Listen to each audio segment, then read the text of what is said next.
Hello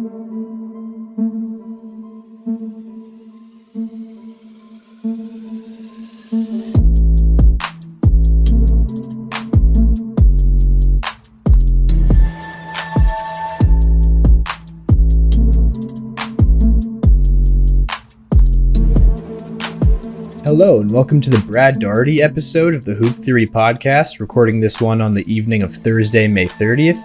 My name is Logan Wortman, and as usual, I'm joined by my caged co-host, Jacob Roth. Jacob, how does it feel to be on the Brad Daugherty episode? Feels good. I would like to address the caged adjective. Honestly, I'm going to be pretty open with this to everybody. I have been a little bit delusional the past 2 episodes, maybe. Usually I try to keep my Celtics delusion in check. But after listening back to the past episodes, because I try to listen back and improve, I have been a wee bit Sixers fan-like. Just a little bit unhinged delusion. And I will do my best to keep that in check this episode. But with the way things are going, I don't know if that's going to be the case.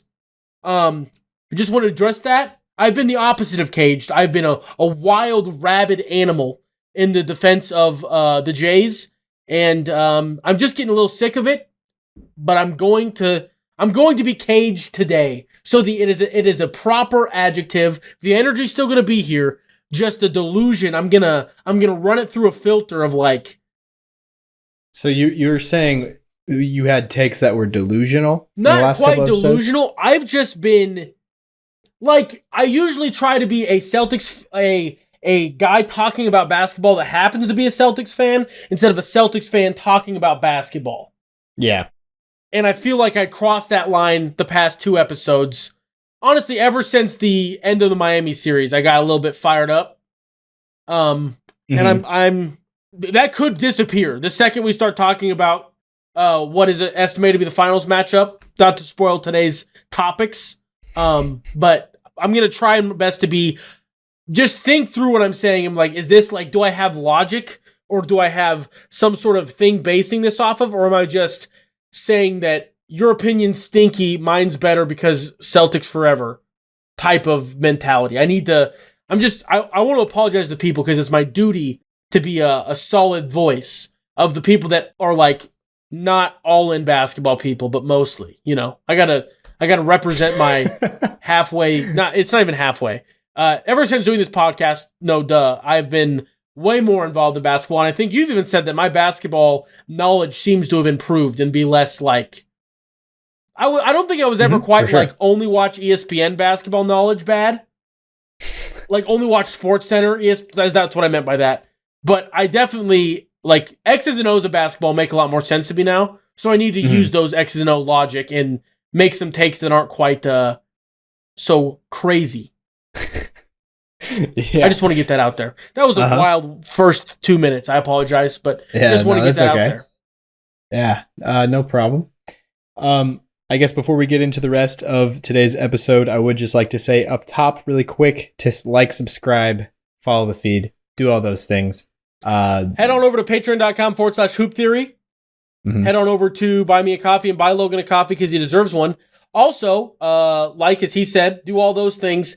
And then diversify. I know you little gremlin, you're listening, and you're on all sorts of social media. You know what you should do? Go open if you're listening, you can open apps while you're listening. I know you can. And go to YouTube and hit subscribe. Go to TikTok and hit follow because we are on the precipice, the edge of 5,000 followers, and that means a jersey's going to someone. So do all those things, and yeah. Thank you for that quick rundown. So I guess the first thing we can get into is something that happened a few days ago. As I said, we are recording this one on the 30th of May.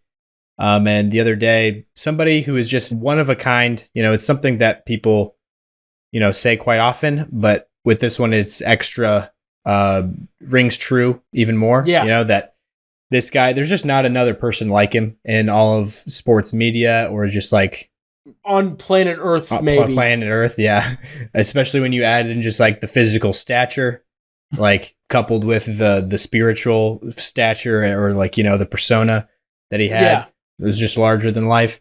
And that is Bill Walton, the greatest Blazer to ever, rep Rip City. He's somebody also who is just like a one of a kind in the color commentating world, especially he's like for college. Changed college hoops. And he just changed a lot of the way that like even that universe works, because there's guys like RG3 in football now that like don't do it to the same level as Bill Walton, but they're like, it's not a polished analyst, it's a person, as opposed to like this super polished thing. It's just kind of this crazy, chaotic, but it's fun to listen to. Not all the time, but it's fun to listen to a lot of the time. And I think that obviously he's a big reason for it, because he's the one that did it first and kind of just was like, I'm going to do whatever. If you want me to do it, I will. If you don't, whatever. I don't care. I'm just here to have a good time. Yeah. Yeah. And something that you said to me when we had talked on the phone shortly after I had learned the news, because you found it out before I did, and you had texted me about, doing a... I was like, had we done a Bill Walton ep, like number-wise? Because I know we're getting into spots where like the numbers are a little bit tough. So I was like, if we're just going to randomly give anybody an episode, I feel like Bill Walton's a guy that we could make like it's deserved more than anything. So it was good that we got him in when we did not too long ago. It was episode 74, so about 12 episodes ago. And also, that was the draft year that he got the 74. But you had said something about how it's kind of poetic that it's the same year that it's the end of the Pac-12. It's not even the year. This is the thing that's crazier. The Pac-12 baseball tournament, which is the last organized Pac-12 event, ended on Saturday, or ended on Sunday. And he passed away either Sunday night or on Monday, I think are the day. I think I've got the days right. I think it was after midnight, so it would have been on Monday. It was on Monday, technically, the calendar day. But it like wasn't even 24 hours of Bill Walton. Like, he didn't have to see the Conference of Champions not exist. Like, he was like the poster child of the Pac-12. He was like, I mean, he would go, I'll never forget it, one of the all-time Bill Walton moments outside of the just unadulterated Bill Walton. It's college game day. It's like Georgia and Alabama. It's like a not game that you thought that Bill Walton would be the college game day guest for. And in the middle of it, he just starts talking about how neither of these teams could make it through the Conference of Champions in the Pac-12. While the crowd's like half booing him. And he's just talking about the Pac-12 in the middle of an SEC game. And it's even funnier because it's like, Alabama would win the Pac-12 every year without a question. And it would not be hard.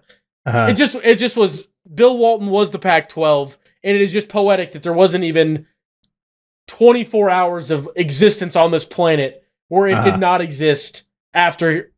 He didn't have to see it, essentially. He didn't have to see the world without the Pac-12. Yeah. Yeah, it is pretty wild. But yeah, the Conference of Champions thing, I wonder, where did it even get that nickname? Was that from basketball, I assume? Because football, I don't know if they've ever been that I would dominant. have to feel like it would be the Conference of Champions because of what they did in college basketball. Yeah. Because I think in basketball, I think that is probably the most well-decorated historically conference, to be honest, is the Pac-12. And all of the major conferences. No, and I think that, like, obviously their, like, crown, like, their biggest peak was back, but I think they do pretty well in track and field events. They do pretty well in, obviously, basketball, tennis, pretty much those sports where you have to play outside. They just do really, really well because they can play year-round. Outside of the Big Ten, the Pac-12 is one of the top volleyball schools, and the Big 12 or Big 10/Big 12 has kind of came on a lot more recently. It's not like it's just they've won a lot of championships. I don't know if they actually have like the most national championships, but I would guess they probably do. Just because of longevity, and then like the sports they're good at, they kind of just roll everyone always. Yeah. Not always, but recently it's changed. It has been pretty consistently that the Pac-12 was kind of that school, or they had a school that competed in everything. Yeah, but Bill Walton, I guess, just to put a bow on this little section we have for him, dedicated to him.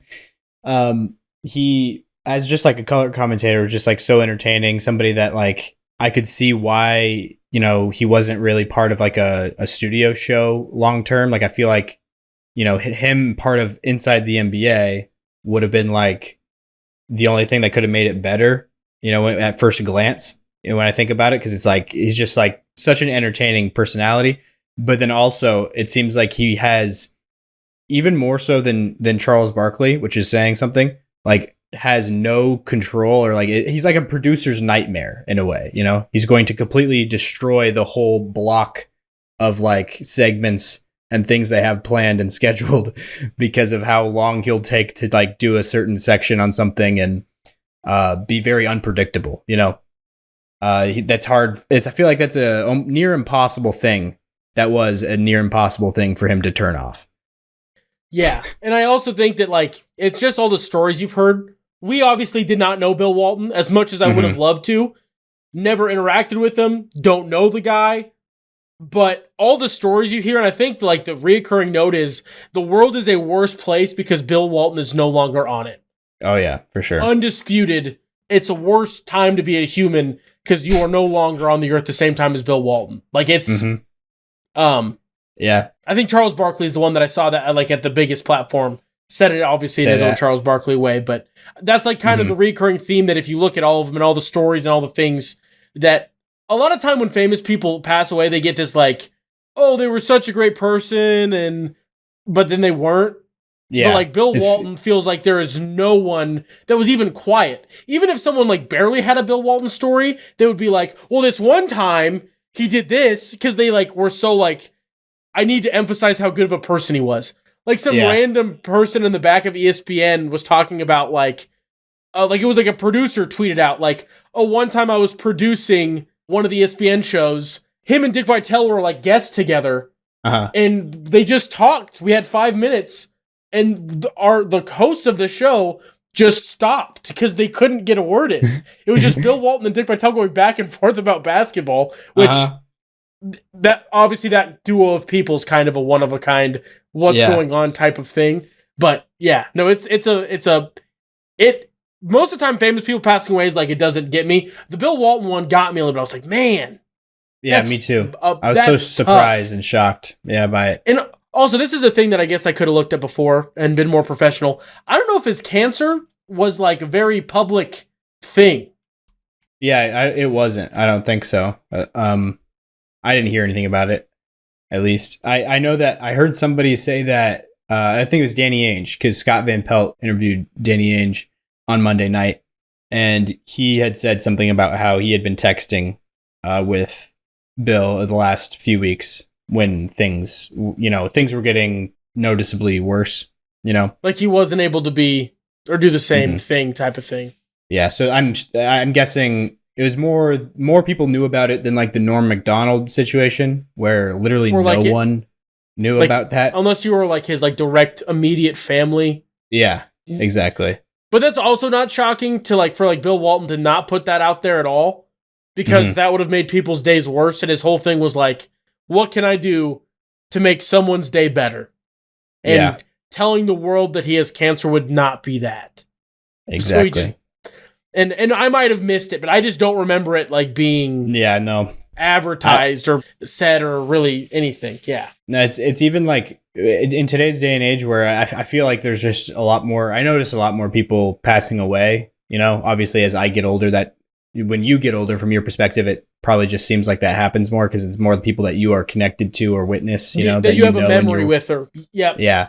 But with Bill Walton, like when you had texted the thing about using him for an episode, I feel like in a lot of cases I would maybe assume the worst about something like that, but for some reason I didn't even like assume like anything. Like it didn't even cross my mind. And then when I turned on the game that night, the Celtics and Pacers game, and then Malika Andrews on the panel, she said that Bill Walton was honored pregame with a moment of silence. And then I was like, wait, what? I was like, oh, that's why Jacob texted me that earlier. And like I was just like, I could not believe it. mainly because he was just calling games this March in college basketball games, like, which is just kind of wild. And another thing I wanted to tack on here was last year. So it was about a year ago in March, during the March Madness tournament. He went on the OSP show with Tate Frazier from The Ringer. And he was interviewed, I put in quotes, because as soon as like the call started, Bill Walton just like started talking like how he does. You know, it was basically 10 solid minutes of Bill Walton talking about something that was like, what is happening right now? The Grateful Dead, probably. Yeah, it was more. I think it was even more abstract than that. It was just like, I also want to see. Sphere Oh no, thing? I want to see the final count on Bill Walton Grateful Dead shows because I know he was approaching 1,000. Oh, really? Which is a crazy number. Yeah, no, it is. It is kind of sad that they just started the Deading Company started their residency at the Sphere in Las Vegas. And he probably wasn't able to witness that. But because I think that show was a couple weeks ago now. I doubt he would have been able to go. Okay, so also he did. He said over 1,000 shows because of who Bill Walton is. Every member of the Grateful Dead did like a tribute post individually, not even as one big entity. They did it separately because of Bill Walton just being Bill Walton. Anyway, he was literally the best player on planet Earth at basketball for a solid, year and a half before. The only reason he stopped being that was because he broke his foot. But like he was peak athlete in the world basically, and he was just like a giant hippie at the same time, like legit full blown hippie.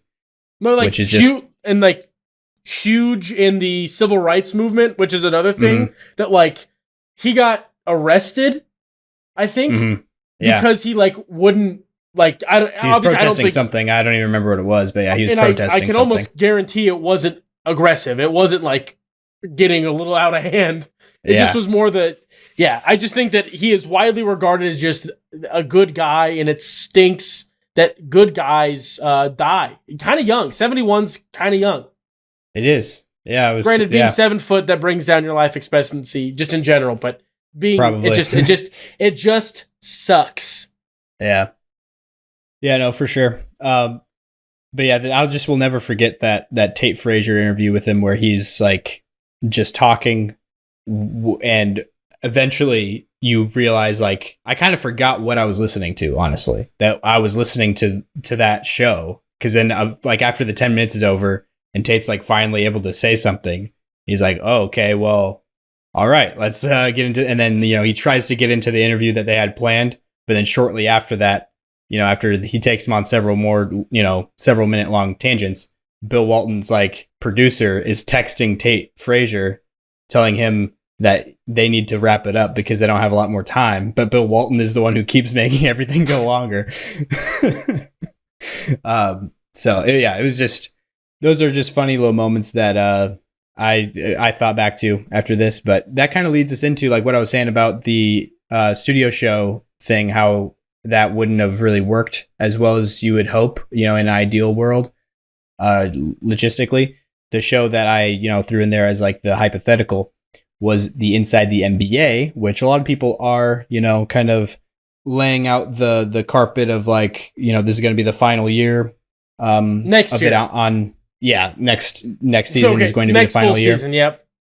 For it to be existing on TNT at the least, which is the thing that, last couple episodes we talked about it, is a little bit more doom and gloom.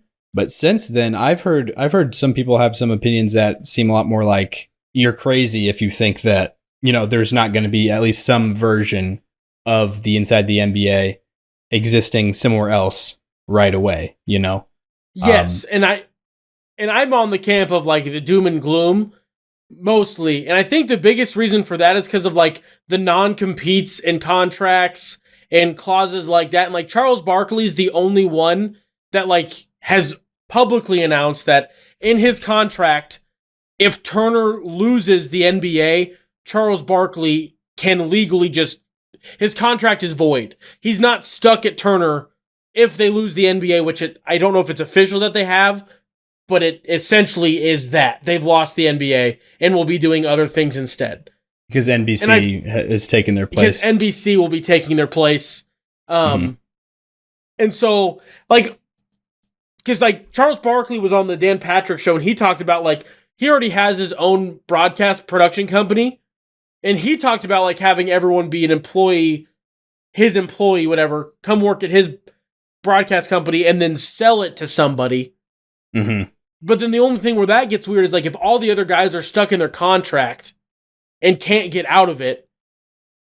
And you brought up a good point before we started. I guess you could say the point. I just don't know how they get everyone if the contract stuff gets fuzzy. And obviously, I think the want is there, and I think someone would pay all the guys what they're worth.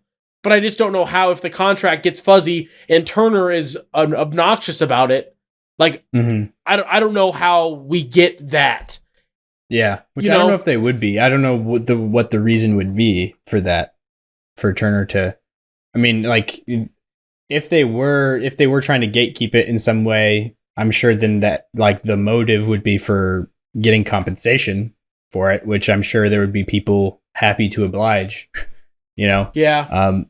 Because of just what the, that panel would be on. Like, if you're a channel that is broadcasting NBA games, it, like, the price or the value, of having those guys as your pregame, halftime, and postgame show is kind of invaluable.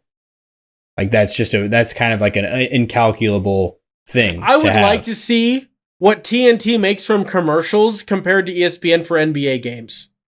Because honestly, I feel like TNT at this point could be like, people stay and watch. People are actually watching the commercials. People aren't getting up to go do whatever they need to do and coming back when the second half starts. People aren't going to mow, running outside to start mowing right as the first half ends and hoping to get back before the second half starts. I did that 2 of the 4 Eastern Conference Finals games. I went outside and I mowed. And then I came back in and I missed a couple minutes of the first half. Anyway, it doesn't matter. But I had no interest in sitting there and having Stephen A. and whoever else was on the panel. I don't even know who it is anymore.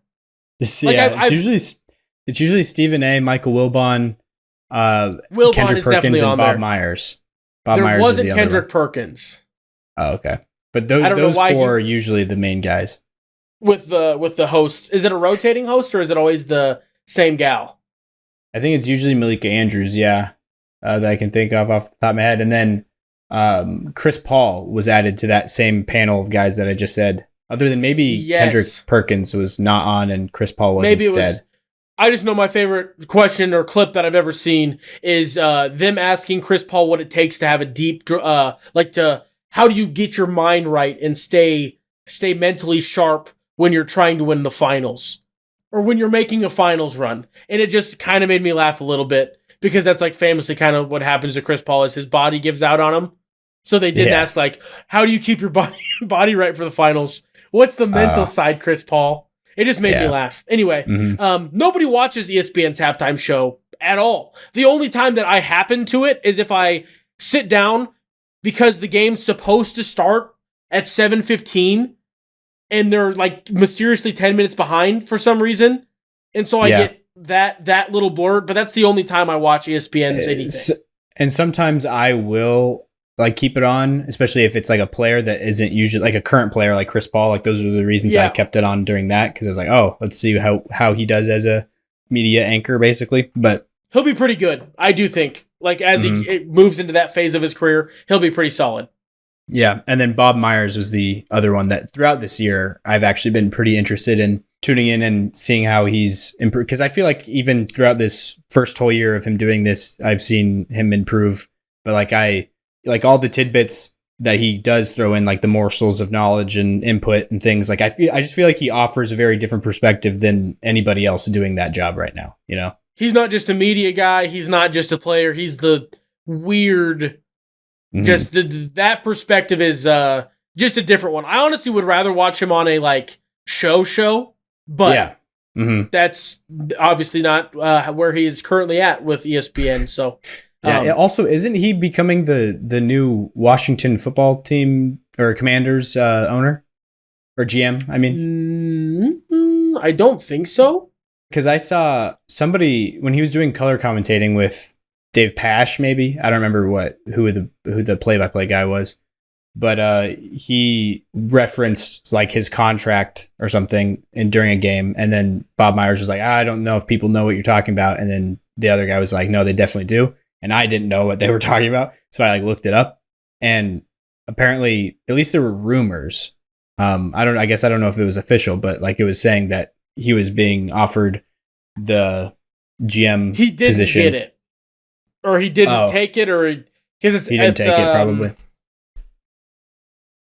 The guy just got hired in January. I should know his name. Yeah, okay. It was around then is when this stuff was happening.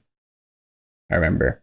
And so I was surprised that Adam like throughout Peters the rest, Adam Peters is the guy who it is, but that doesn't matter. I was surprised that throughout the rest of this season he was still getting, or that he was still doing games and still, I was like, I would assume that if he took that job, he wouldn't have the time to do all of this, but yeah, but that's good though that he's staying in the media, not being like Doc Rivers where he comes back and he I don't know if they already knew they were getting Doc Rivers before they fired Jeff Van Gundy and Mark Jackson, but it kind of felt like they just got rid of their best.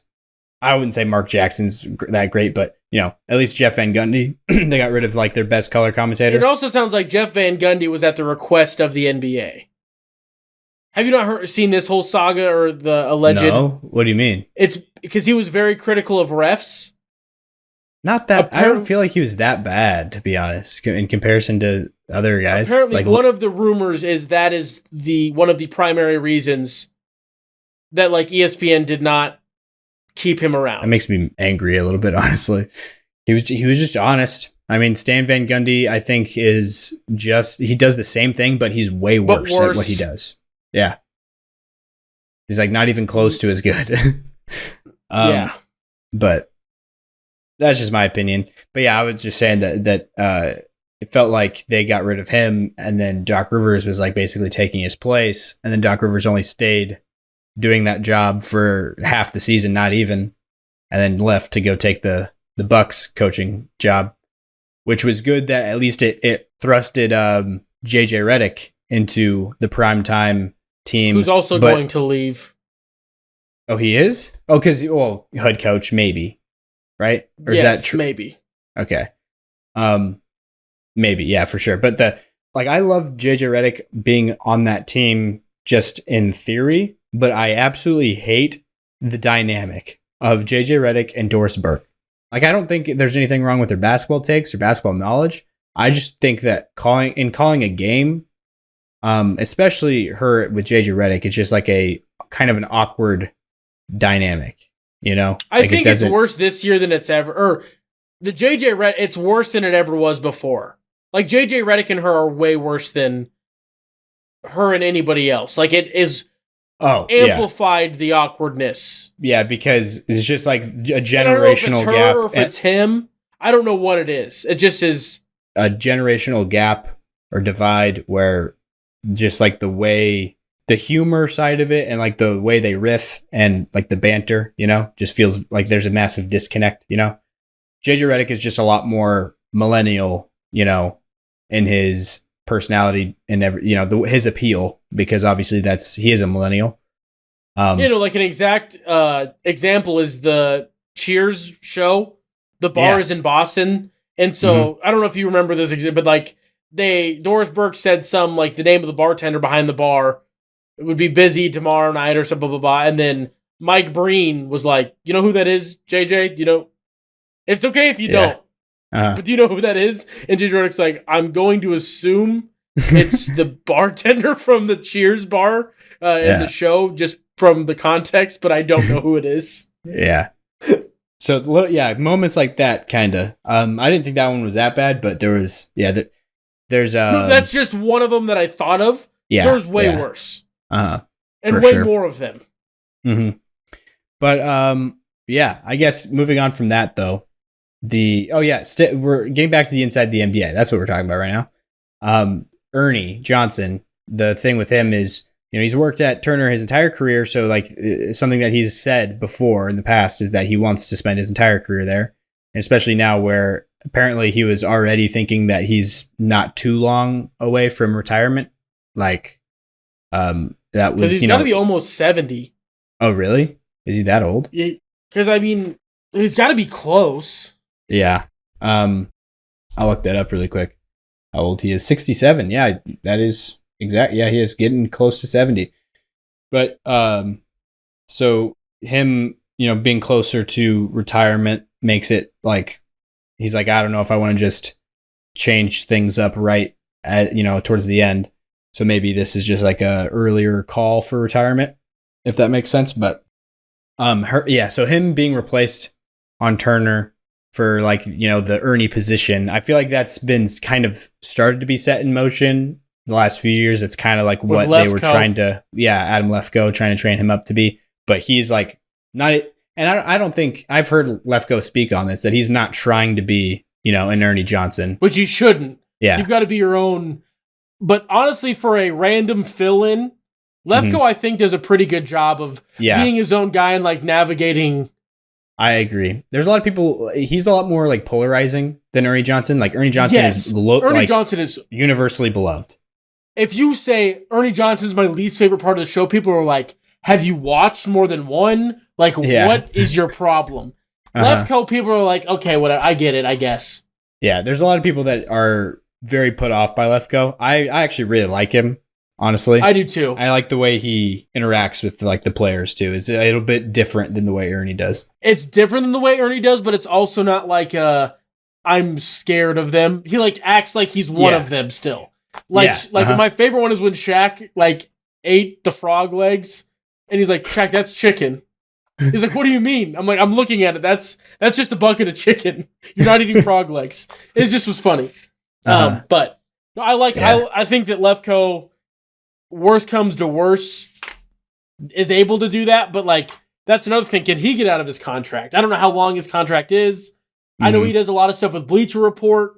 And I know football is like one of the big things that, I mean, he was big on football for a long time, and then basketball is like another thing that he likes to do, obviously, because he's pretty good at it. But I just don't know. That's the thing that just gets me, is like, I don't think it's going to be the want of the guys on the panel. It's just going to turn into a weird legal contract of like, will Turner just let it go? Or one of the things that I like, somebody said it not as heard as a possibility, but like as a theory, is TNT is going to be doing college football playoff games. They leased it through ESPN. So like that means they work together, obviously. So then like the hope would be like, because that ESPN doesn't have enough slots for those college football playoff games, and so they sold them off to the highest bidder. But yes, but then the hope would be like, okay, that's like a working relationship with those two. Yeah, maybe then the inside the NBA could still stick around, and it just would be ESPN inside it would just be sent to them, even though it's still Turner's type of thing. Like they would sell inside the NBA to them. I feel like Turner would want to do that even less than letting them go to NBC or something like that, because that like ESPN and Turner, for the entire time Turner has been in the NBA business, are like rivals, I just feel like giving ESPN has like everything but that. Like the thing that TNT just had that ESPN could never touch was inside the NBA. You know what I mean? They also have Kevin Harlan. But ESPN has Mike Breen, so like there's things that... Yeah, I was going to say, I don't think that they're like, oh, we need Kevin Harlan. Mike Breen is more than enough. Yes. For their main play-by-play guy. But yeah, the halftime show is just like a stark difference. There's like, it's not even close, to the level that inside the NBA was. And just handing that over to them, I feel like from a business competitive standpoint, feels like like a weird move, and I could see more like doing, but I don't know if they view NBC as like a big competitor, because NBC was the people who they originally outbid back in the 90s to get into the NBA in the first place. They replaced NBC. Now NBC's back, so I don't know if there's like a thing there. They are remastering Round Ball Rock. They're what like they had the composer, the theme song for the NBA theme song. Oh yeah, Okay. They Yeah, I got know like what you're talking about. because somebody like called the composer and was like, "Did NBC give you a call?" And he was like, "Yeah, I've got an orchestra and we're doing it in like a week in Atlanta or wherever it's at." It was funny, which is cool. Roundabout Rock, for those that don't know, is I'm pretty sure it's the isn't that Roundabout Rock? That's what I was thinking of when you said that.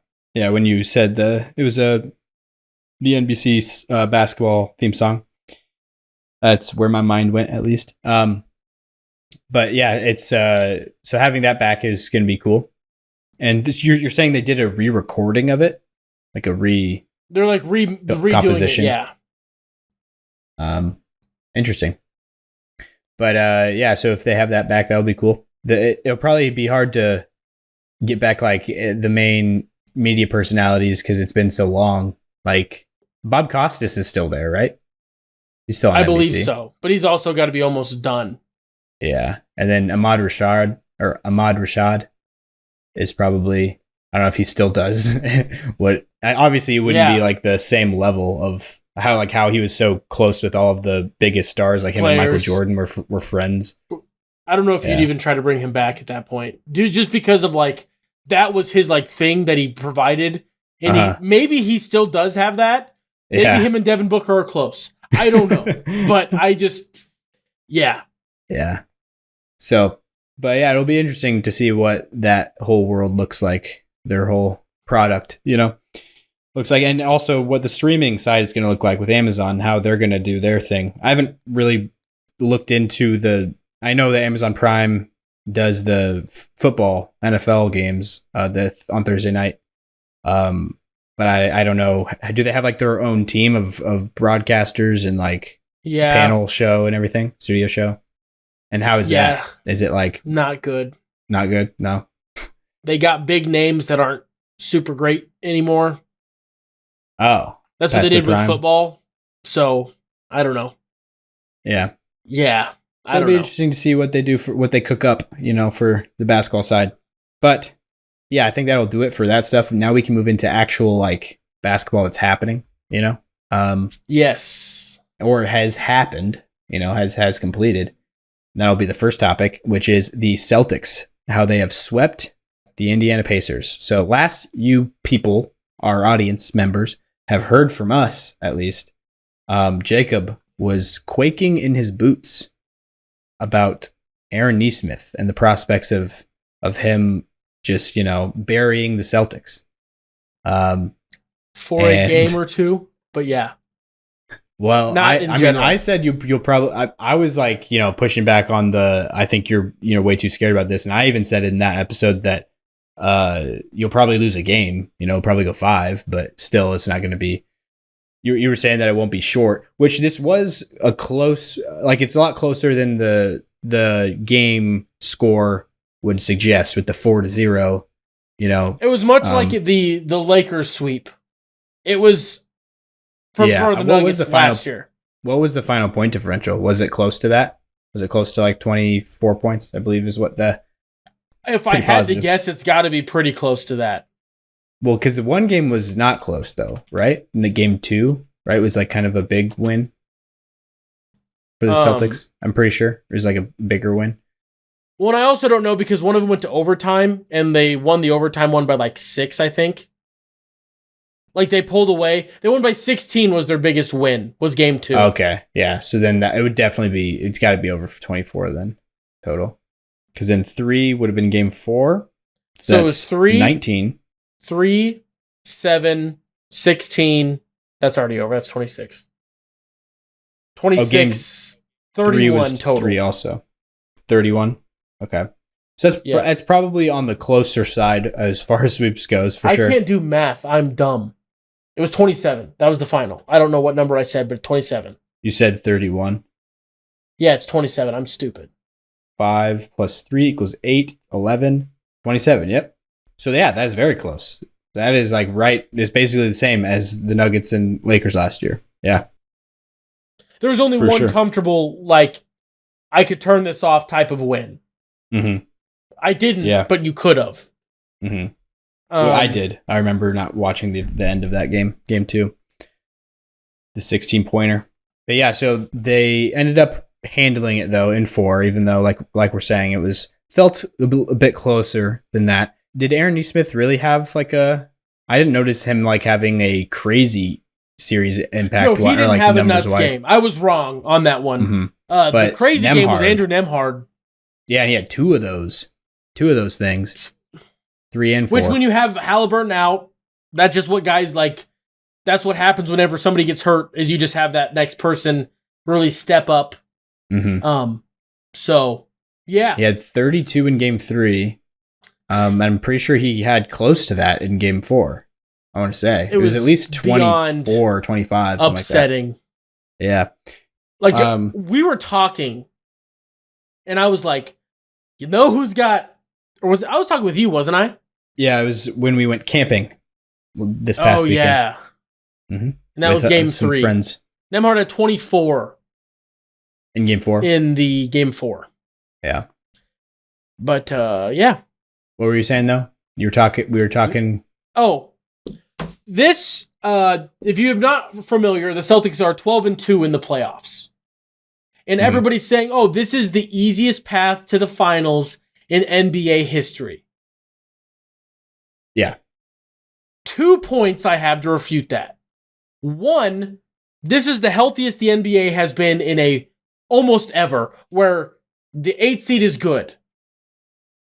The teams we played weren't healthy, obviously. Wait, what? Healthy, like the league is healthy. There's a lot of good players, a lot of good teams. Okay, but you see how that's confusing when the main thing that I makes this understand that now. Okay. Yes, I'm. Yeah. So you're not saying health like as far as players. So even without a superstar on each of the matchups, which the Celtics were had a higher margin of victory when Halliburton played. Yeah, just they did. Math. When he played, they were better than when he wasn't, or when he was there. Hold on. Yeah, I'm gonna run that one back. You can chalk that up to like the rubber band type of effect, where it's like the players don't play or get up as much for a game when there's like a star out or something. You know, it's just like it's hard to compare, but yeah. Yes, but like, so the teams that the Celtics did have to play. Mm-hmm. They all had injuries, all that type of stuff. Heat. Jimmy Butlerless Heat. Mm-hmm. A Donovan Mitchell for 2 games. He played 2.5 games. Yeah. Did he get hurt in game 3? Or was it hurt in game 2? Hurt in game 2, I want to say. I thought, but I might be wrong. And then Jarrett Allen. And then Halliburton was their second 2.5 games. And then no Jarrett Allen the whole series time. Mm-hmm. And then Karis LeVert, who's like their 6th man, was out. For game 5. Maybe game 4. I know only one game. But also you could add in the teams that got knocked out early before they could see the Celtics because of their injuries. You know, like weaker teams made it farther. Like the Pacers, you know, got to where they got to because of injuries on their side of the bracket also. Yes. With both of their matchups. With the best 2 players on the Bucks and then the best 2 players really on the Knicks if you include Brunson's injury at the very end. Yep. And then Josh Hart as well. Yeah. And then Mitchell Robinson. The other guy, the top 2, I was saying, yeah, Julius Randle and then OG Anunoby, who's probably their 3rd best guy. Josh Hart's injury in game 6. Mm-hmm. Mitchell Robinson was injured like most of that series. Mm-hmm. So there's just, a lot. And Bojan Bogdanovic also. Another pretty key guy that would be even more key with all those other injuries. So it's just like a weird year where all of the East, even though it was like a year that going into it, it was like, didn't feel like the East was that strong.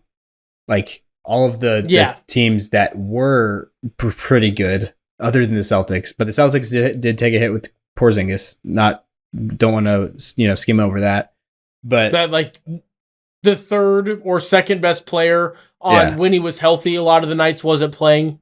Mm-hmm. Is worth. If you look at that compared to those other teams though, that's like less than what the average, team there is playing without, if that makes sense. Mm-hmm. Like those other teams have bigger hits than even just. I'm not saying we're not like this year has not been nice or lucky, or I won't say lucky because the Boston Celtics have terrible injury luck themselves. If you go back and look at the playoffs, it's terrible. Like Jaylen Brown breaks his hand, Jason Tatum rolls his ankle a minute into game 1, and ends up having game 7. Sorry, not game 1. Yeah, against game 7 of last year's Eastern Conference Finals. Whatever. It's how it goes. But then the other thing that gets me fired up is I was looking into there's been teams that the 86-87 Lakers is the one that I'm going to point out. Out of the teams they played, they won the championship. Their first round was against a below 500 Denver Nuggets team in 87. The second round was the Golden State Warriors with a first, not a rookie, but second year player of Chris Mullin. Chris Mullin, yeah. The leading scorer for that Golden State Warriors team was Sleepy Floyd. And he had Richmond the playoff series of his life. Yeah. With 22.5 points per game. And then in the finals, they took on another team that had not won the Western Conference Finals. They took on another team that was under 500 on the season. Really? And the best player on that year's under 39 and 43. Yes, under 500. Wow. And this was the Supersonics? Seattle Supersonics, whose best player was a 23-year-old Xavier McDaniel, who averaged the most points for them and was regarded as the best player for that team in that run. Xavier McDaniel? Yeah. Is that what you said? Those are some. I don't know if because that would have been Sigma time, wouldn't it have been? I was just kind of guessing, honestly. I'm pretty sure I don't recognize, and I might be just flubbing, I don't recognize a single one of these people's names. On the Supersonics? Yeah. That would make sense. But yeah. And then they proceeded to roll the Celtics because they swept. Honestly, it's eerily similar other than the Celtics had a 7-game series against the Pistons that year and lost.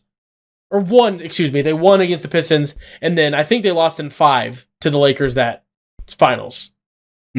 Anyway, then the next easiest one is a similar story. The Kansas City Kings were the first round matchup under 500 for the 83-84 Lakers. The Mavericks were just over 500. Anyway, the Boston Celtics are not the first team to have gotten lucky on their path to the playoffs with injuries and things like that. And the same reason...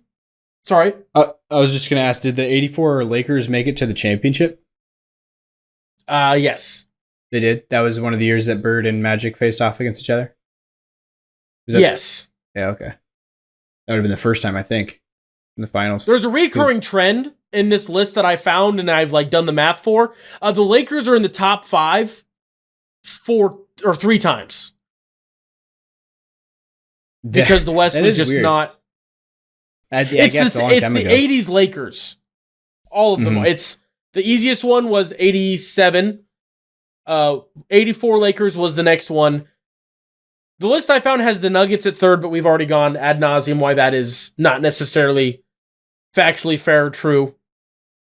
It's probably on the easier side. I'm not going to refute that, but the thing that I've always also thought, and people keep saying, if someone is they're an all-star, but if they have not been an all-star for a while, for the sake of this argument, do we still count them as an all-star? No, it depends on what thing you're looking at, but there's some calculations that people have done or going through. Does Al Horford count as an all-star? No. Okay. For most of those people's things where they are making this sort of, mapping out what you're trying to do right now, when they look at the amount of all-stars, they have a window, a little grace period. Count. So it's usually 3 or 4 years, where if they haven't made an all-star team in the past 3 or 4 seasons, then they're no longer considered an all-star. But if they have, then they're considered a current all-star level player. Okay. depends on, who's making the article or whatever. But and also, I'm not pretending like the Celtics have not had a easier run to the finals. But what did we think was going to happen in the East? Yeah, also, it doesn't matter that much that it's an easy. It's similar to what I was saying last year about how even though it's on the easier side for what they've had to go through, they didn't struggle with it. They went 16-4. They had the best. Yeah. They had tied for the second best record of the 2020s or of the 2000s, in the finals, or for a team that in the playoffs, what the record was 16-4 is tied with the Spurs for the second best ever since they started doing the 16-win format. So it's same thing with this Celtics team. They're on pace to beat that because they only have 2 losses so far. So I don't know why it's like a knock on. I get the media. It's kind of like the Celtics hate narrative thing that the media has going, where I don't see a lot of it, but obviously I think it comes across your timeline more being a Celtics fan. But the ESPN, are the main offenders of it, I would say. Perpetrators, yeah. Because I think it's probably just because that's the type of content that goes off the most, gets the most successful TV. The same reason Nebraska gets put on graphics at the bottom. Yeah, because it just gets the world riled up. Yeah. Mm-hmm. The Celtics are just a big thing. When they're in moments like this, you got to talk about the Celtics as much as possible, and so they just try to find angles to talk about the Celtics at. And it's kind of hard to make great TV segments for some of these guys, to make great TV segments out of the Celtics are playing pretty well against not great teams, It's during the regular season, I think I even called it the no lose tax. We're not allowed to lose at all, ever. It was illegal. I think actually I know exactly what game I remember talking about it after, and it was the Dean Wade game, because it was the end of the Celtics 10-game winning streak, and he had 5 or 6 threes in the fourth quarter, and then the next day it was that the Celtics record against current playoff teams is only 3 games above 500, and you're who else are the Celtics supposed to lose to? This was at the time. There's no way that was true, though. Really? They had only had single-digit losses basically at that point, right?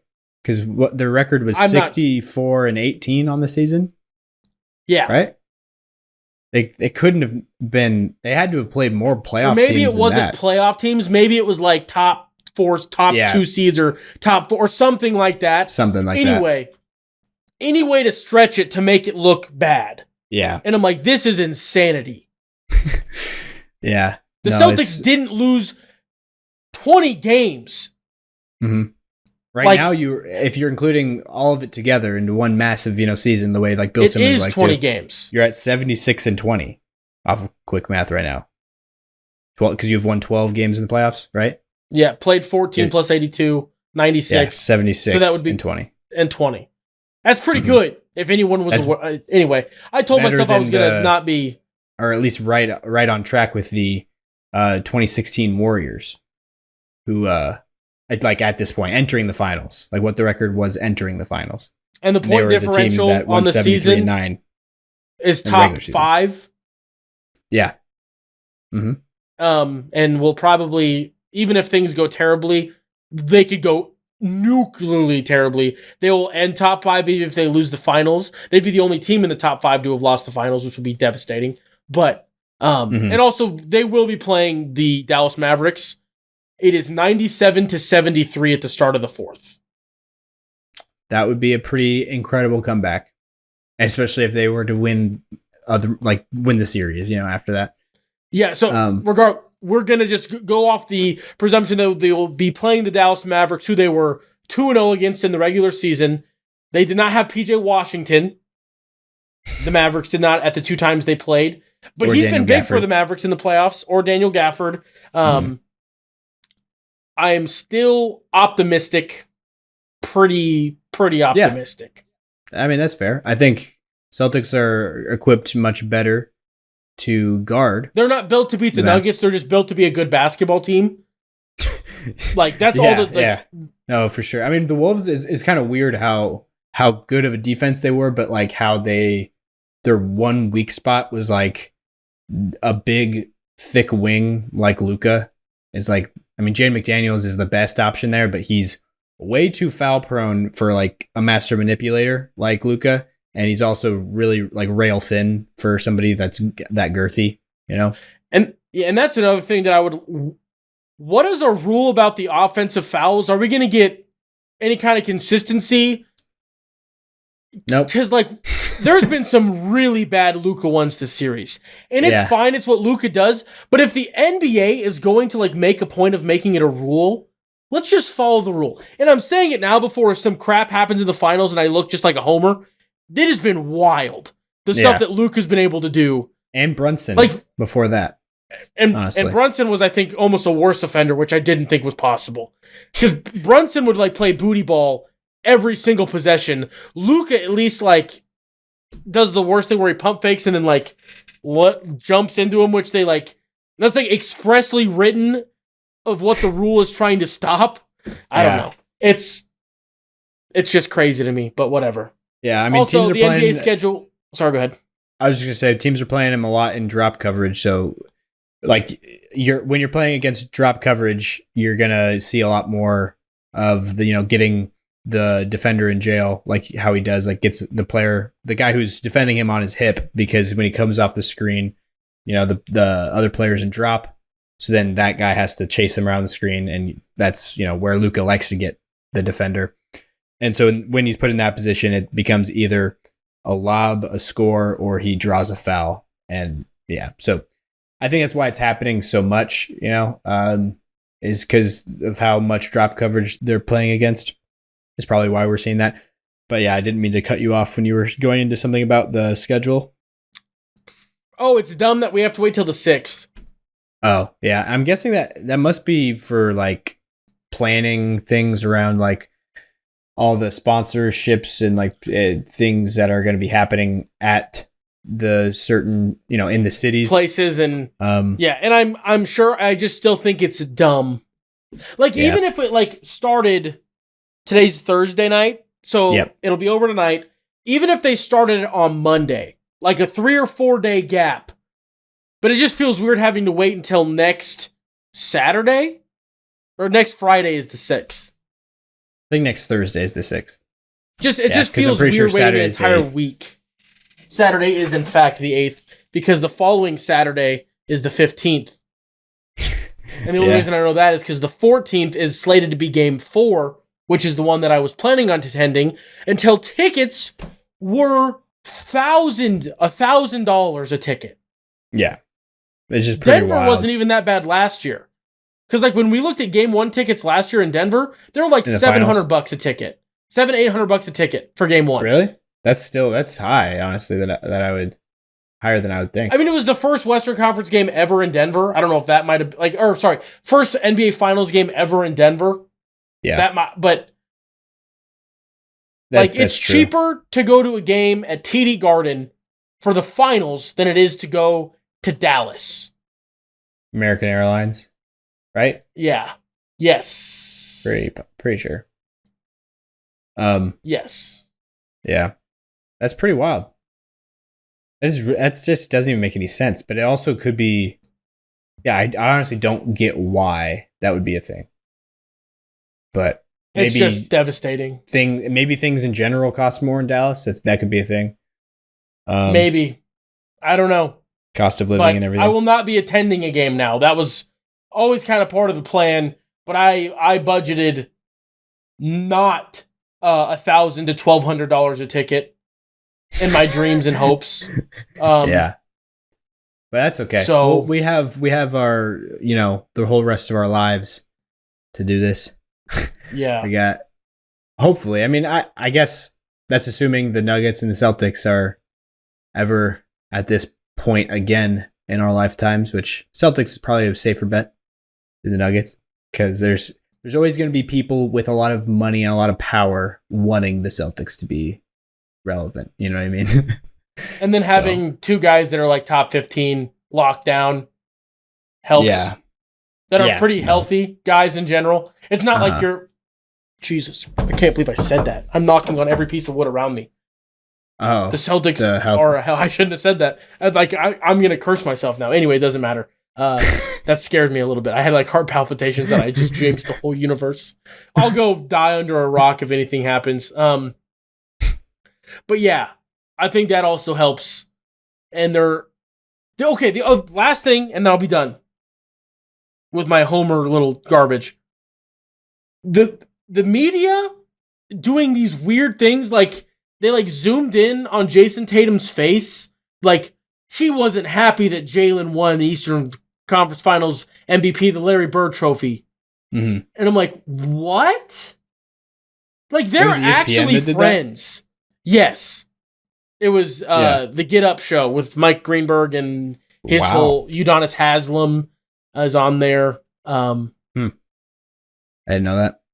I think so. I might be mixing shows up. Anyway, but like it just upsets me more than anything, because that's just the fakest of fake news. Like, it's not well documented, but it's rather well documented that, one, Jaylen Brown and Jason Tatum aren't super, like, vocal about their personal life guys. Like, the most you get out of Jason Tatum is, like, videos of him playing basketball with Deuce, and then Jaylen Brown one's, like... how to tie a tie. And then Jaylen Brown's also a pretty reserved guy. He was pretty vocal over COVID in the bubble and with all the things going on in the world at that time, but, like, but he's not like letting the whole world know constantly there's no Taco Tuesday videos from Jason Tatum and Jaylen Brown. But one of the few things that is out there is that they are just regular friends, not just teammates. Like Lou Will recently talked on, I think it's Draft Kings, not Draft Kings. The show that he's on with Chandler Parsons? Is that what you're talking about? Maybe. And Michelle Beadle's the host. Yeah. It's a studio show. I think it's DraftKings or something like that. Or one of the draft or the gambling sites has a show that they have. Anyway, he's like pulling back the curtain a little bit. Those guys hang out like not during the season. Like they're actually just friends. Yeah. So to think that you would be upset that your friend who had a playoff series of almost anyone's career to have like two big giant moments like that. Why would you be upset? Anyway, that just had me upset and irritated. This episode's off the rails. I told myself I'd be caged and I've been terrible. It makes sense that Jason Tatum might feel like he deserved it, like because he would be the only other person who would have, you know? Yes. Because it was that's a real conversation. Honestly, it could have been given to Jason Tatum. I don't think that would have been crazy. I think the same way that it like could have gone to Jason Tatum as like the Super Bowl MVP when the Patriots came back against the Falcons should have been James White, but Tom Brady got it. I feel like Jaylen Brown is James White in this situation and Jason Tatum is Tom Brady, as in like I'm fine that Tom Brady won the Finals MVP, and I get it because he also did very good things. But like the guy that had good stats and then like the great huge moments, I think that's also big. Like, yeah. So that's why I lean Jaylen. If I had a vote, it would have been for Jaylen Brown personally. Yeah, for sure. Even though that Jason Tatum had huge moments, but they were like not even just, it wasn't a snapshot moment. It was like he outscored the Pacers in overtime when the game went to overtime, but he did it alone. Yeah. Like there was just things like that where like obviously Jason Tatum was a huge part of us winning that series, but JB just had like huge moments. Honestly, everybody had moments that I like Derek White had the corner three, Drew Holiday had the huge steal at the end of game 3. Honestly, it might have been the same game. Big threes. Al Horford had some big moments. And then obviously Jaylen Brown had the like magic moment type of moment for this NBA playoffs against Pascal Siakam in the corner. Yeah. The double bang for Mike Breen. Yeah, the 8th ever. I've seen people say 7th. I don't know which one it is. I'm sure it's 8th. Oh, If you're saying it's 8th, I'd believe 8th, but I saw a Twitter thread that had him on. I think it was 8th because he weirdly enough has 2 of them. Jaylen Brown does, which is weird. Like, out of everybody you would guess that has 2 Mike Breen bang bangs, Jaylen Brown has 2 of them. Is he really? I know Marcus Smart has 1. So that'd be even weirder if the Celtics literally have 3 of them. I know the thing I was going to add in was maybe one of like what you're talking about is somebody counting 7 was because only 7 of them were on ESPN. One of the other ones that happened this year was during the first round with the Sixers and Knicks, because Mike Breen is the local, Knicks play-by-play guy. He does on the MSG or MSN, their network. On that call, he did the double bang. So that wasn't like on his national broadcast. The Celtics, I just checked. It's the Celtics official page that posted that it is his 7th double bang, which it feels weird that they would exclude his local. But also, I was definitely wrong. Marcus Smart is one of them. I just think it's weird that this era Celtics is 2 of them. That just seems wrong to me in my brain. That just feels weird. Steph doesn't have more than 1. That feels wild. But you would think that he would need more than 1. Have like a million of them. If there's only 8 or 7 or whatever. Obviously, he wouldn't have a million. If I had to put money on who would have multiple, what team would have multiple, it would have been the Warriors just because of the things Steph does. Yeah, no, I would agree with that. But there's team. You're saying team that would have multiple. Yes. I would not have guessed the Boston Celtics would have multiple. I would have guessed Knicks because of obviously his local thing. Mm-hmm. And then I would have guessed the Warriors just because of who Steph Curry is as a basketball player. But yeah. No, that would make sense. I guess moving on from that though, we kind of started getting into like the finals matchup, but I would like to focus a little bit more on the series that is coming to an end over there in the Western Conference, the Mavs versus the Wolves. And I would like to just air my frustration a little bit of I feel like we would have beat the Mavs. Yes. I'm just going to say that. Not a question. Not a question.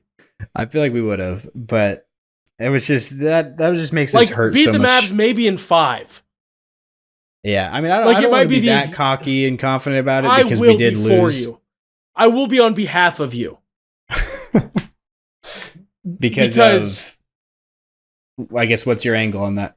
They just have negative Jokic answers. They have a lot of bodies that can try to do it, but they're all foul potatoes. So, I just don't...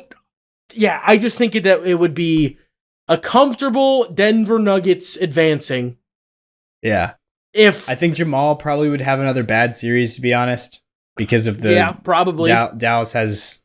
Derek Jones Jr., they can throw at him, and Jamal's just... He was going through a weird stretch. It was hard to be it's hard to win as this Nuggets team when Jamal was off in the way that he was for so many of those games. Because honestly, in the moments that people remember, Jamal Murray had one good playoff game. He just had a lot of big moments. I would agree that he had one that is undeniably a good game. Game 3. Yeah. Unquestionably, unequivocally a good game by Jamal Murray. Mm-hmm. Other than that, it was a bunch of bad games with big moments or games with big moments. Good games mostly, but then in the big moments, he was gone, terrible. Which was game 7.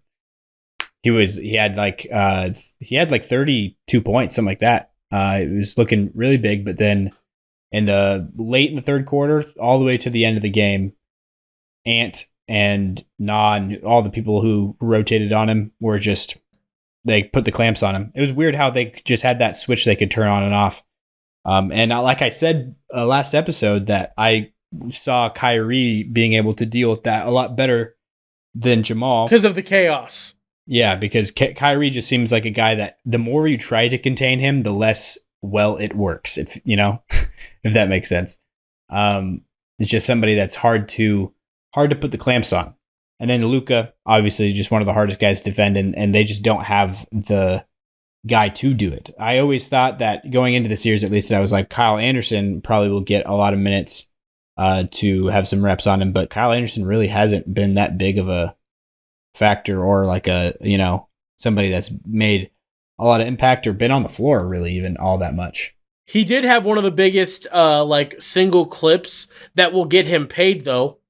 That clip of Ant has it on the near side looking at it on the camera.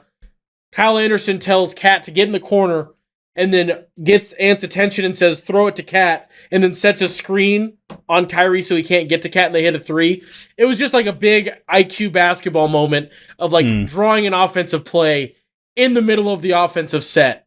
And it worked because that was a cool thing. But no, Kyle Anderson has been I don't want to say unused, but it doesn't feel right the way that he was used. Yeah, it looks like he had over 30 minutes tonight, but and they've cut it down to 19. Yeah, they have. But other than that, it didn't seem like in game three is the one I'm looking at now. He had 17 minutes, not even. So hard to be like a primary defender on the other team's best player when you're not even playing 20 minutes.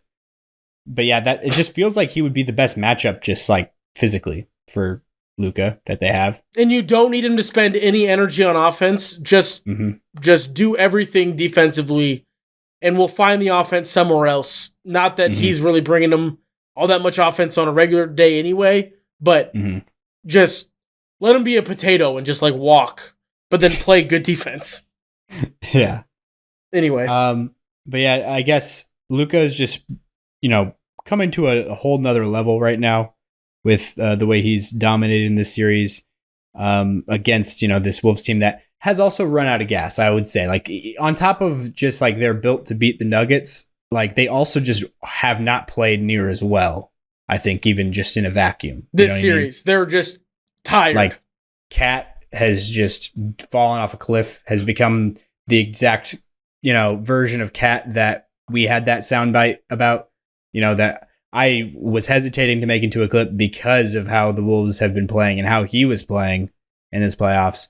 But now I think I might make it into a clip now because, it did kind of end up still coming back and it reared its ugly head in the end. I just wish it didn't have to be at the Nuggets' expense. I wish they would have had this happen over in a different side of the bracket where, Minnesota faced off against the Mavs in the second round instead, and we had the Thunder in our side, and something like that. But unfortunately, this is the way it went. But Cat and Ant also had a pretty big share of the blame pie early on, at least in this series. The first 3 games, I would say, Ant was pretty bad, pretty rough, just bad. Yeah. Especially even beyond just the shooting, but it was his decision making in big moments and just it felt like lights too bright was part of it. This team is not young, but in this situation they are. This is a team that 3 years ago was throwing balls into the stands and whipping their shirts around for advancing out of the play-in. Yeah, that was 2 years ago, wasn't it? Yeah, that is not what I said. That's what I meant. Oh, you said 2? For some reason I thought you said 3. But I might have said 3. It definitely was 2 because Pat Bev was there 2 years ago. Anyway, this is that team. So last year they lost in the first round.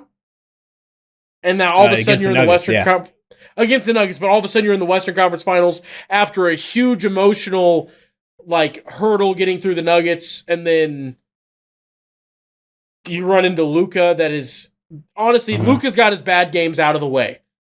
They're gone. Yeah, that's what it feels like. Him up. And his injuries just disappeared. Is that what happened? Or he got a little bit of rest. I don't know. True. It's. But did get a little from what his injury seemed like, it didn't seem like that amount of rest would be enough. But yeah. Luka. Also, Kyrie's had a crazy second half. I'm sorry. Oh, did he? Kyrie's at 36 points now. Kyrie caught up to Luka. Oh, wow. Yeah, the big 2 for the Mavericks are going to total for 72 points. or more. That's kind of crazy. Yeah. No, that's not kind of crazy. That's insane. Yeah. No, that they're just. I should have said that differently. I should have worded that different. I should have been like, PJ Washington and Luka are going to go off for 50 points. Because PJ Washington only has 58 points. Yeah. 48 points. I'm dumb. Can't do math. Or 48, yeah. 12 plus 36 is 48. Anyway. Mm-hmm. Yeah. But anyways, Luka is kind of being talked about, being crowned as like, dethroning Jokic, stealing the belt as the best player in the world right now, which is something that I don't know if you had thoughts on that right off the bat. No is the answer. Really? Yes. Okay, I like that. You're my mind might be changed if he just takes the Celtics to town. Mm-hmm. That I think would be then you have a legitimate no, that's real. That's exactly what's happening. This is terrifying. But again, beating a team that played you kind of poorly. The fact that they're going to struggle more with the Thunder than they did the Wolves is crazy. Why? Just because the Thunder because it just feels like the Thunder, while they're like a top 3 or 4 team in the West in your brain, they felt like they were still a tier below the Nuggets and the T-Wolves. Yeah, I thought even though they were the 1 seed. But like you're saying, how the Wolves have played so bad against the Mavs, SGA, and I would say mainly just SGA was as good as any player at all anywhere in this playoffs. I think you could make a case that SGA has been the best player in this playoffs overall. So that was a big part of why I think the Thunder were going down swinging pretty heavy. Yeah, just because of how good SGA was. Yeah. Mm-hmm. And also we could talk about this probably during the offseason. Sam Presti had a great postseason press conference talking about that was my fault. I read the team wrong. We didn't, which wasn't great. Just clowning Gordon Hayward. But we didn't need Gordon Hayward wasn't what our team needed. We needed something else. He didn't say what that something else was, but he just pretty much was I just read the team wrong. The team changed, and that was my fault, which I thought was weird because it wasn't your fault directly. But you've built kind of a monster, Sam Presti. It's okay. Yeah, I get that if you want to like blame yourself for this, whatever, but I don't know. For not going in center, I think is a valid criticism. Like Daniel they were getting hurt. Like the guy, like if Daniel Gafford wasn't on the Mavs, they probably would have beat the Mavs. Especially if they would have had Daniel Gafford, which was definitely a doable thing on the table. Honestly, at the trade deadline. I think the Thunder are terrifying if the Mavericks and the Thunder just swap trades. That would not have happened, but just for argument's sake, that like if PJ Washington and Daniel Gafford are members of the Thunder, I hate that because you can say our Mavericks or our Celtics, but you can't say our Thunder because that sounds dumb. Or our Heats or our Magics. Yeah, so it just needs the S. But our members of the Thunder, I feel like it's probably the Thunder because that just would have been, especially if PJ Washington does half of what he's done in this playoffs, just being a threat in the corner. Yeah, I can shoot. That's big. Yeah, big thing to bring is being able to shoot. Yeah. But no, I think the Mavericks are honestly another thing. I've never been nice to Jason Kidd as a coach. This playoff run has definitely changed my mind. Maybe the season should have, but like this playoff run, like the Mavericks offense, as good as it is, it's like almost their defense has like been what's kind of like pulled them through. Yeah, which is been. When you read off the personnel, crazy. Like Luka, Kyrie, Tim Hardaway Jr. And who doesn't really play anymore, honestly. But like because PJ Washington, Daniel Gafford, and Derek defensive Jr. guy, but those guys are like the starters. And so those three guys, like two of them weren't even on the Mavs at the start of the season. The other one, Derek Jones Jr., I'm gonna be honest, before this season, didn't probably even points during the season. If you would have told me Derek Jones Jr. was going to be a starter, like an impactful starter on a team going to the finals, I would have been like, what? It's the same. Is this the same? Honestly, Derek Jones this Jr.? Mavericks team did not feel like at the beginning of the season like a team that would be in the finals. No, I would have had them. Both of us took the under on their preseason win total. Honestly, it's Kyrie, 44 and a half wins. I think just how Kyrie and bought in. There's way more factors in that, but I think the Kyrie buy-in and how Luka, I think that's where we were so wrong. And they both have been very good on defense in the playoffs. Yes, very good. Not even just they've done their fair share. They've been good defensive play. Like when Luka's been switched on to people in space, he's like guarding people. It's like that looks weird. That doesn't usually happen. Yeah, it's just I'm excited. After the Nuggets lost and I knew there wasn't going to be like a convenient game to go to. I'm glad it's the Mavericks because I'm just. There's so many things that are going to be fun about this series. Yeah, the Kyrie just from a basketball Celtics. perspective, the Kyrie Celtics, the KP Mavericks, Dallas. the Luka Tatum, everything is going to be fun. I Luka, personally think Larry Bird comparisons. There's a part of me that wonders if this is what gets Larry Bird into TD Garden. Does he not come at all to TD Garden? The Tatum and Jalen just met him for the first time this All-Star break. I heard that, and I couldn't believe it when Jason Tatum said that. I don't remember where I was or who I was talking to, but I remember I heard him say that. It might have been on the podcast. I don't think it was. I don't think we've talked about this. I definitely brought it up at least. That it was their first time meeting him? I think so. We can go back and listen because it was definitely the All-Star episode it would have been, but yeah. I just remember hearing him say that when I was watching it on the TV. I'm pretty sure I was with my wife, who I said it to, and she had, she has no idea what I'm talking about. But I was just like, I can't believe that he hasn't met Larry Bird before this. He's 7-8 years in to his career, and he hasn't met. I think the only time he's been in Boston has been Pacers playoff games. Wow, I didn't know that he just stayed away from. I mean, I knew that Bill Russell was like that but that he had more of a reason. At least maybe Larry Bird does have a reason too, but I don't know it. Bill Russell was, obviously he felt a certain type of way about the city of Boston because of the way that the city of Boston treated him while he lived there, which was very poorly. Even though he was winning them championships. Also, not the thing that gets me about that thing is I wonder if that would have been anywhere. Maybe. You know what I mean? It has been said before, though, by people outside of sports that Boston is just kind of a rare breed of terrible that type asshole. They're rude people. Yeah, but even just Hateful, there's a weird presence of racism, and at least that's the reputation they get. At least, and I'm sure it's valid. It just it's weird to me because the Celtics had the first black NBA head coach. It was Bill Russell, but they also had I think the first black NBA player.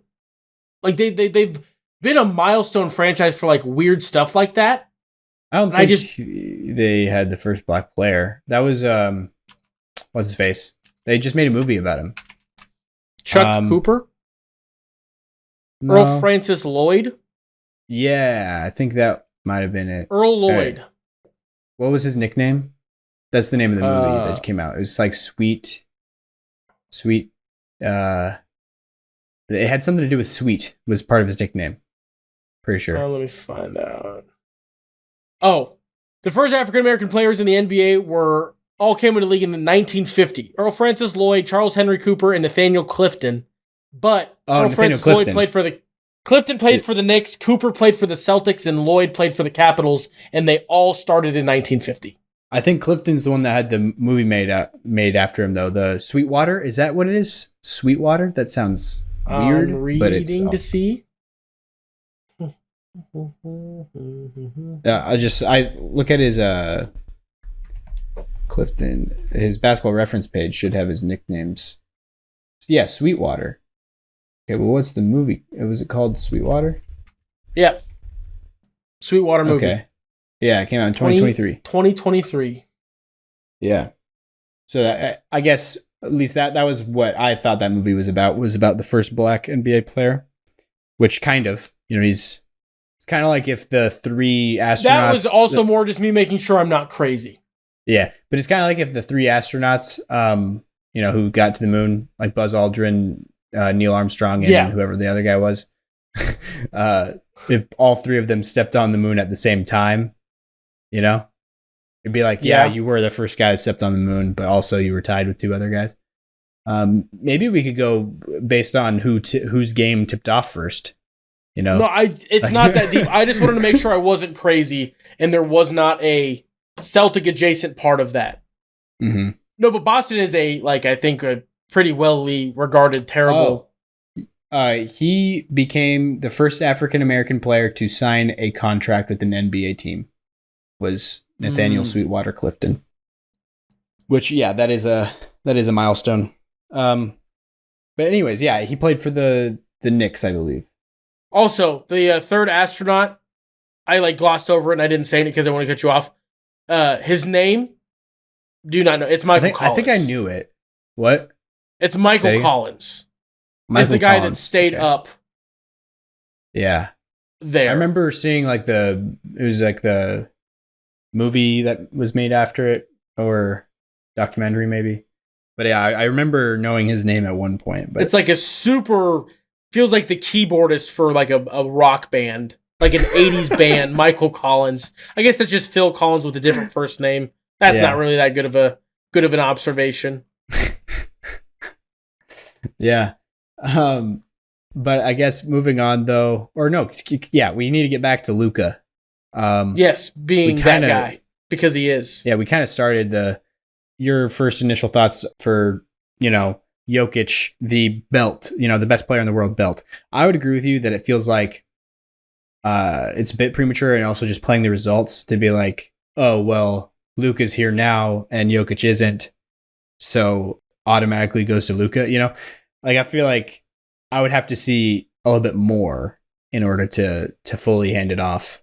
It's not going to be like a straight handoff after the season. But what I will say, though, is so far it does feel like Luka is cementing himself, at least for me, as the second best player. Because I feel like that was a question up until, this point. Yeah. I would think. Like Giannis, I would say it was still definitely in that position, or in that range, in that discussion, whatever you want to say. Luka, I think, has definitely bumped himself up into the number 2 spot. I need to be considered as at least at 2. Mm-hmm. And not like a 2A, 2B. I am just number 2. Yeah. Witness me. I don't even think it's crazy for people to put him at 1B. 1A, 1B. Just because of, what he's been doing, what he's been throwing down. I think it's definitely the case if he does what he did to the Timberwolves, to the Celtics. I think that's without a question. Mm-hmm. He's just that crazy. I think if he has he's 25 right now. Like that's the thing that I also wanted to touch on was we don't see this happen. As weird as it sounds, 25 doesn't seem like that young, but it time and time again, over and over, we've always seen the faces of the NBA of the different eras, the best players being the best player on a finals team, on a team that's winning the championship, those guys are always, it never happens until they're 27, unless they're one of those guys who also has another one of those guys at that same level who is above 27. Like Kobe had Shaq. And so this is changing no matter what this year. That is true. Whoever wins is going to have... This is the argument I've been trying to make forever. That Jason Tatum's only 20... Not forever, but Jason Tatum's only 26. Luka's only 25. Shea's 25 also. Mm-hmm. Why we put all of them on all these crazy, short windows, they have to win now or their time has passed them by, is crazy to me. Because, that's the best part. That's what's even crazier about today's NBA and how, healthy is wrong, but how strong it is. You look at the top 10, most of them aren't 30. Most of them are like 27 and below if you build a top 10. Yeah, and that's just starting to change because the old guard, I think, is just starting to turn over. To hit the downhill. I think this is like the pivotal year of like the cast that you put on an NBA poster. Obviously, LeBron will still be there, but like it's Ant, it's Shea, it's Luka, it's the Jays. Those Steph are the guys that are like still in there, but they're still there, but they're like definitely in the background and they're not the front faces of the thing. They're falling down the list more. Like when we revisit our top 10 player list, I will be embarrassed of where I have Kevin Durant. You'll be embarrassed? Like secondhand? I think I had KD at like 4. Oh, no, I'm saying, did I say revisit? I mean like, update it. Look at, okay, yeah. Yeah. Like, one thing I won't be embarrassed by, having Ant in my top 10. That's for darn sure. Yeah, did you have Ant in your top? You had Shea. I did. You had Shea at 10. I thought I had Shea higher than that. No, you had Shea at 10. And you had Ant. Did I have Ant in my next 4 then? I think I was the one who mentioned Ant as my 15th, honestly. If we go back, we can go back and look at the list, but I'm pretty sure yours was, we had the same top 14. And then I said like, oh, it's just the order was a little bit different. Yeah. I had Shea at 14, you had him at 10.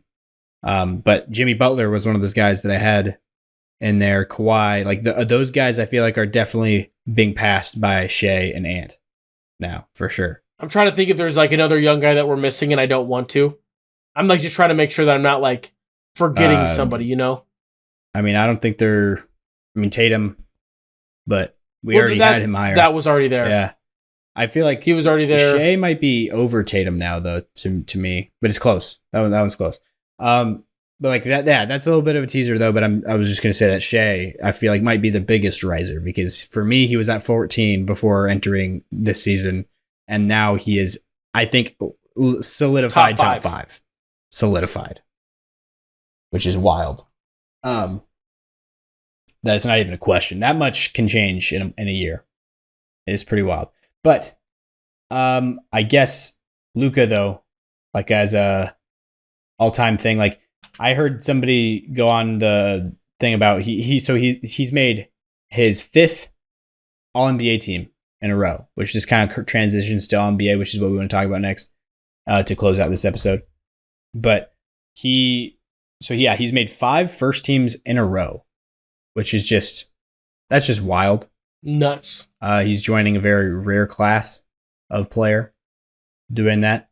And if, he wins this title here. And he did it before positionless, which I think is very important to note. Yeah. And he's also he started doing this in the positional thing. He was already kind of a cheat code because you could, if you really wanted to put Luka in a first team, like you could put him in either at guard or forward.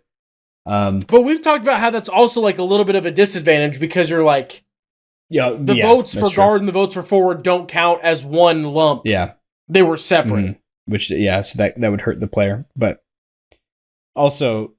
I think the league, I think what I just said didn't make any sense though, because the league defined, like you was set in stone what positions people could be put in at.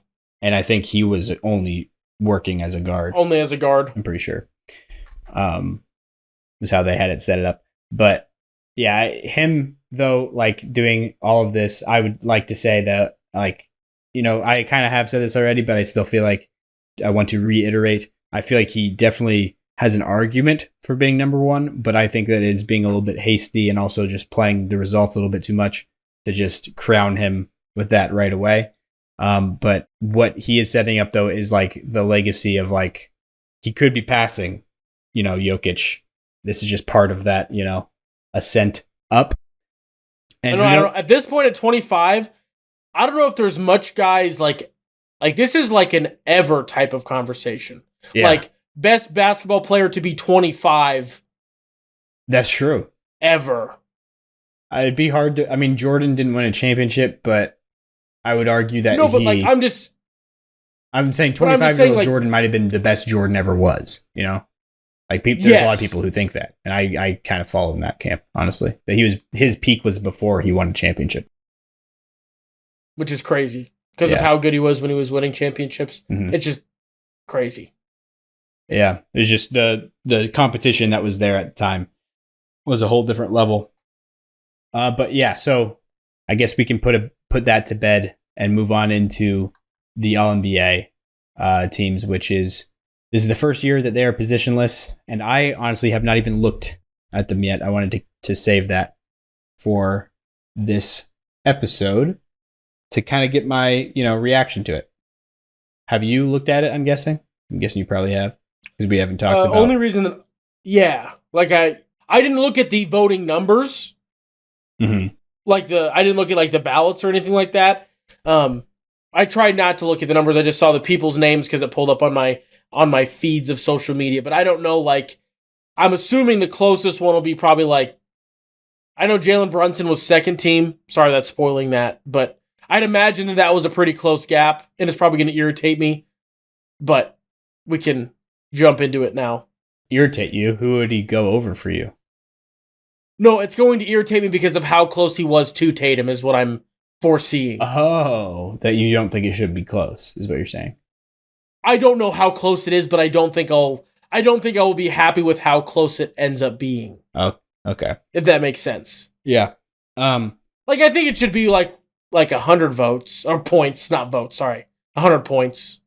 Mm-hmm. But Tatum should receive a healthy margin more first team votes than second team votes. You mean specifically over Jalen Brunson? I feel like the number should be flipped. If Tatum gets 50 first place votes and 40 second place votes, Brunson should be 41st and 52nd. Oh, that feels like what the gap probably was. I just picked numbers because it was easy to do. Yeah. Yeah. Mm-hmm. Oh, okay, I pulled it up. I was actually wildly close, but we can talk about that when we get there. Yeah. Looking at the first team, we have this. Yeah, this is exactly what my first team was when we went through them on our episode doing our predictions. Well, not predictions. I think it was both of ours. I think we did have I'm pretty sure we had the same first two teams until third team. I think we had two different players, maybe just one different player on the third team. But the first team was. It says Giannis first, but that must be they're doing alphabetical. Shea and Jokic were unanimous. First team. Wow, Shea is unanimous. Luka was one vote away from being unanimous. 98 first place votes, 1 second place vote. Wow. Giannis had 88 first place votes and 11 second place votes. And then Tatum had 65 first team votes and 34 second team votes. Oh, wow. So, he had a pretty big gap, actually, between him and Brunson then. I'm actually not upset with this closeness. Yeah, that does look pretty definitive, Tatum. But, Jokic and Shea being unanimous, that makes sense. Luka should have been. I almost want to go and look at who had Luka on second team because there's also the voter ballots themselves and just arrest them, put them in prison. Yeah, whoever was the Luka hater, putting him on second team. It just David Aldridge. It was David Aldridge? No, sorry, that's first team. Okay. I was gonna say that would be that'd be crazy. So somebody that well respected and that notable, just having that terrible of a casting of a vote. It was. Who is this guy? Tolis Kotsias? That again? Oh, this guy's got to be Greek. Giannis is his first player written down. Tolis. Which isn't insane, honestly. But that goes back to my people sleep on Giannis take. Yeah. I will look up who this individual is. Yeah, maybe the Greeks don't like the Slovenes. I don't know. If Greek and Slovenia don't get along. All of their tweets are written in Greek. Yeah. So a Greek media member. I don't know if maybe there's some rift between. His profile picture is him at a Bucks practice, and his banner is him standing next to Giannis. But that doesn't. To me, it's that's irrelevant. It's just funny to me that there's This guy probably put Giannis first team every opportunity. Yeah. Probably balloted him as a first team all rookie somehow. I'm gonna go look at the defensive teams. Yeah. which isn't insane to put Giannis on a defensive team. But yeah, I guess looking at the ballots though, it's like Giannis was a bit farther down than all the rest of them in terms of the unanimosity. I'm trying to make up a word there, I think. And Tatum, another little drop off there. But all of those guys are a pretty healthy margin above the second team. But on the second team, Jalen Brunson had a pretty big lead on everybody else. So he was the closest to he's basically, the sixth man, all NBA sixth man. Yes. It's closer to what it is, yeah. And then Anthony Edwards was the second guy on the second team. Kevin Durant of Phoenix. I don't know why I had to add that part, but it's temporarily, who knows where he'll be next year. This kind of a yearly, annual changing thing. And Ant and KD were pretty hard-locked second team guys. Like, they didn't really receive any votes for first team, didn't really receive any votes for third team. They were pretty, 87 votes for Ant and 85 votes for KD to be second team. The other guys are pretty similar, but it gets more questionable.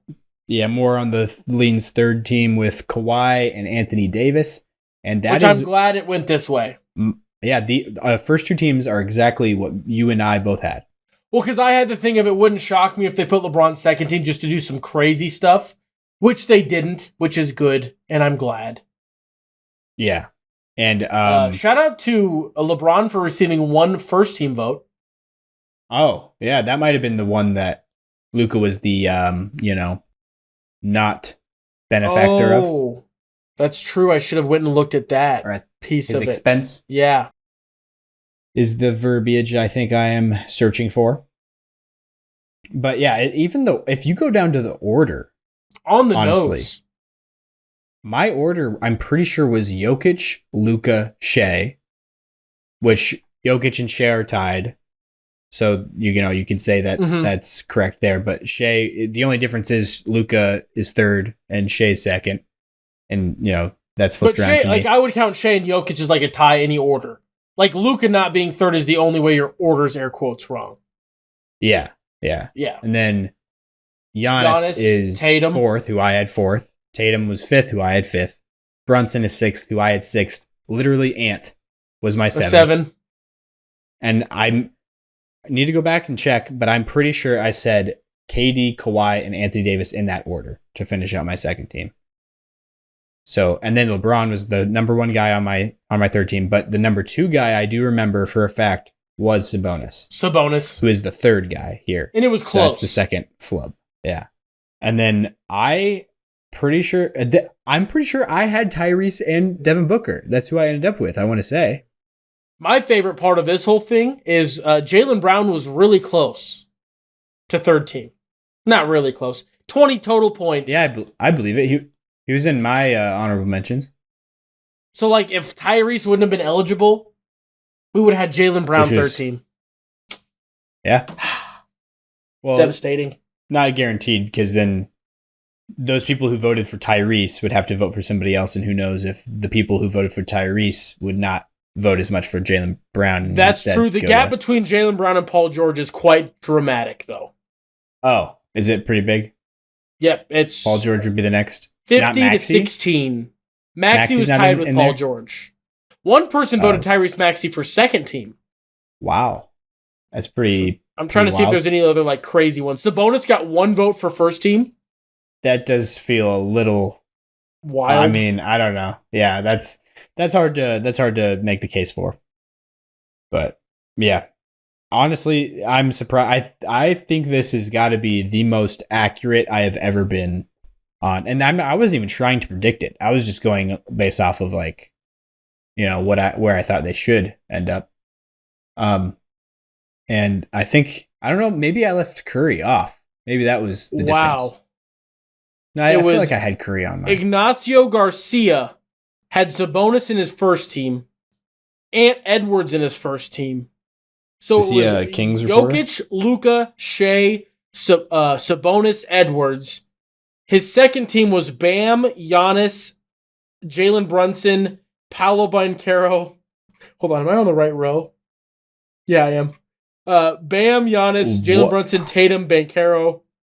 And then a unique take for sure. His third team was Steph, LeBron, Tyrese, Rudy Gobert, Victor. So who did he miss? Didn't have Anthony Davis at all. I was like, there's got to be a wildly just doesn't Kevin make Durant. sense one. Giannis? Was Giannis in there? Giannis was second team. So KD and Ant were just not Curry. there. Steph was third team. Probably not. Oh, okay. LeBron was third team. Brunson. Tyrese was third team. Gobert and Wembanyama were third team. Brunson, though? Brunson was second team. Oh, okay. It's Adebayo, Antetokounmpo, Brunson, Tatum, and Banchero. It just feels like there's way too many names that are in there that aren't on this that I'm like, where's the other guys that are missing? But because his first team, I guess most of them are on third team, I guess. He moves Sabonis and Ant up. The only two names that are just not there at all. Well, somebody has to be the Gobert name. So there's a third name. Yeah, and the Banchero name and the Bam name. And were there not more than even... Bam's not on here at all. Let me just... I think there was another name in there. He didn't have Booker. So it was Booker, Ant, Kawhi. Kawhi. I was about to ask. I thought that you had said him, but... Kawhi. But there are some people that I feel like... Not that we need to have a ballot, but like I feel like there's some people that if you do that poorly, you don't get a ballot next year. I mean, you do want some variety in it, I get. Yes, and there's nothing wrong with variety, but Sabonis first team and AD not even being third team, that's not variety. That is pretty wild. Wrong. Yeah, you could have thrown in a spicy Sabonis second team, fifth name on your second team, and I would have been like, okay, I guess that one you can argue, but first team is quite bizarre. Yeah, for sure. Luka's second team is quite bizarre. Mm-hmm. So he's the guy that had Luka's second team? That was him? No, that was Tolis, who had LeBron as first team instead of Luka. The Greek guy? Yes. Gotcha. Tolis Kotsias. Nice pronunciation. It sounded right. I've never heard it before, but didn't sound like you made a mistake. It might be Kotsias. Yeah. Anyway. I guess that probably can do it for this episode, honestly. The All-NBA, weirdly accurate to what we had. Feel pretty good about that one. Yeah, do all the stuff that we said at the beginning of this episode. Patreon, Buy Me a Coffee. Links in the description of the show, wherever you're watching or listening. And rate the show, subscribe, and follow the feed. Very close to the 5K followers on TikTok. Like, insanely close. Yeah, we started falling back a little bit. We're lower than we were last time we recorded because I was not putting out clips as consistently for a little while there. Kind of hopefully on the back end of that now because I've had some computer troubles recently, which has been pretty frustrating. Right in the heat of the playoffs is when things are starting to go awry. But we should be able to get back to that pretty strong, hit that, get some more high quality entertainment and clips come at you. Go check out the mailbag, hoop3.mailbag@gmail.com. Stay happy, stay healthy, and we'll talk to you guys next episode. Peace!